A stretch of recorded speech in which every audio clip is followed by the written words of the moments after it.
Greetings, my scattered brothers and sisters in the Lord. Trust you know the Lord is with you wherever you find yourself scattered today, and that you know that His presence with you is more than enough for whatever you might face today. Well, I'm a little scattered today. I'm up here in Glendora visiting Rachel and Chuck James and the twins, and we're still continuing on in the Gospel of Mark. And you'll recall that Jesus took Peter, James, and John with him up on the mountaintop, and that Jesus was transfigured before them. They saw Jesus in his glory. He was dazzling. And then there was Moses and Elijah there, and the voice came from heaven, "This is my son whom I love, listen to him." And we recall that they had recognized that Jesus is the Christ, and that at the same time they weren't actually listening to Jesus. They weren't listening to Jesus about him going to Jerusalem and how he was going to be crucified and then raised from the dead. And they weren't really listening to Jesus about the call of discipleship, that if you're going to follow Jesus, you have to deny yourself and take up your cross. And that's how you enter the kingdom. And so Jesus takes them up on the mountain, Peter, James, and John. And I think Jesus is kind of letting them see that no, he really is the Messiah, that he really is the one who is going to bring God's kingdom and the glory of that kingdom. And so where we pick up the story, they are now on their way down the mountain. Moses and Elijah are gone, and it's just Jesus and Peter, James, and John. And so we pick it up, Mark chapter 9, and we'll pick it up at verse 9. And as they were coming down the mountain, he charged them to tell no one what they had seen until the Son of Man had risen from the dead. And I think the reason why Jesus told them to tell no one about this is he didn't want it to become kind of a distraction.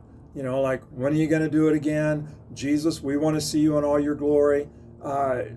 That wasn't the mission. So this was kind of a moment where Jesus was giving them assurance that he really is the Messiah, that he really is the King, bringing God's kingdom. And he must have recognized that they needed some type of assurance. And yet at the same time, he says, don't tell people about this. I don't want them to be distracted by it. I don't want them to be confused by it. So don't tell them about this until I'm risen from the dead. So they kept the matter to themselves, questioning what this rising from the dead might mean. And so here we see the disciples, for all the revelation that they have received, they are confused. And they're trying to talk just amongst themselves. What does Jesus mean by rising from the dead? Now, I imagine that they had at least two main options that they were discussing. So one option would have been what the prophet Ezekiel prophesies in chapter 37 of Ezekiel, where he sees the valley of dry bones, and these dry bones are resurrected and given new life. And it's like the dry bones represent scattered Israel. And so in Ezekiel's prophecy, what is being foretold is kind of this regathering, resurrection of Israel.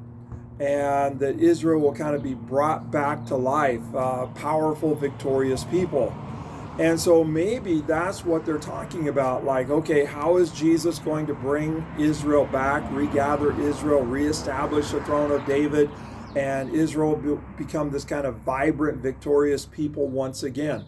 So maybe they're talking about that. But then over in the Gospel of John, when Jesus tells Martha that your dead brother Lazarus will rise again, Martha says, I know he will rise again in the last day at the resurrection. And so maybe they're thinking about it this way. Is Jesus talking about kind of the end of history, the end of time as we know it, resurrection day, when all those who believed in God will be resurrected to new life? And those who rejected God will be resurrected to judgment. And so, you know, kind of that last day, end of history type thing. And so they're probably trying to talk about, okay, what does Jesus mean by this resurrection? The resurrection of Israel. History kind of continues it, but now Israel's on top of history. Or this kind of ultimate resurrection, end of history, and a whole new day. And so they're talking about this amongst themselves. But that's not what they asked Jesus about. They have a question for Jesus. And so now they kept the matter to themselves, questioning what this rising from the dead might mean. And they asked him, why did the scribes say that first Elijah must come? And I think they probably know the reason is because the last couple verses of the Old Testament, the prophet Malachi says that Elijah will come first and turn the hearts of the people basically back to God. And so they're not really asking why the scribes say this. They're trying to look intelligent. But I think the real question is, okay, where's Elijah? You know, if the resurrection is right at hand, you know, where is Elijah? Elijah is supposed to come first before the kingdom comes. And so listen to how Jesus responds. Jesus said to them, Elijah does come first to restore all things. And how is it written of the Son of Man that he must suffer many things and be treated with contempt? Now, did you see what Jesus did right there? He says that, yeah, you're right, Elijah comes first, but he redirects them to the suffering of the Son of Man. He redirects them to his suffering path of the cross and redirects them basically to Isaiah 53, that the Messiah will be a suffering servant, that's how the kingdom will come. And then Jesus goes on to say, but I tell you that Elijah has come, and they did to him whatever they pleased, as it is written of him. Now in the Gospel of Matthew, we get this note that at this point the disciples realized that Jesus was talking about John the Baptist. And John the Baptist came, an Elijah figure, fulfilling the promise, the prophecy of Elijah. And what happened to John the Baptist? Well, he was persecuted, and he was arrested, and he was executed. And so Jesus calls the disciples, calls Peter, James, and John back to Isaiah 53 and his suffering. And then he shows that Elijah came and suffered. And so as they're kind of caught up in, I don't know, thinking about glory, whatever that might mean, Jesus and resurrection glory, Jesus calls them back to the path of how you get there, how God's kingdom is coming, is through his cross and is through the cross of discipleship. I know that's a lot of information to try to take in. These are some pretty thick verses, if I can say it that way. But I think the big point is pretty clear, that Jesus calls them back to kind of the truth of how the kingdom comes. This is what he's been trying to teach them. This is why the voice said, listen to him, that God's kingdom in all of its glory, it comes through Jesus going to the cross. God's kingdom in all of its glory, resurrection day, how do we participate in that? Through the cross. The pattern is set.